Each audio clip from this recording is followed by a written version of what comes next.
Geng, ni helmet daripada AXK, helmet China punya lah. Lawa geng. Ni yang komik color cream, AXK design dia. Dia ada 3 jenis color, merah, hitam, putih ni kot. Bawah pada 100 geng. Aku tak sangka lah, walaupun dia bawah 100, dia tetap ada ni, apa panggil apa, double visor. Double visor jenis apa orang panggil, lady kan, dragonfly punya mata kan, sekerat je lah, bukan full lah. Ni visor utama, ni visor kedua.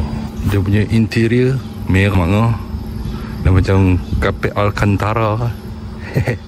Ni dia punya buckle quick release punya, boleh lah, agak quality lah. China punya produk, China pun tak macam dulu produk dia ganas-ganas ke. Ni teman-teman tengah gaduh dengan Amerika kan, lagi start ya. AXK apa? AXK. Tengok design dia geng. Ni dia punya cover untuk visor. Pakai memang selesa geng. Buckle yang kemas tak.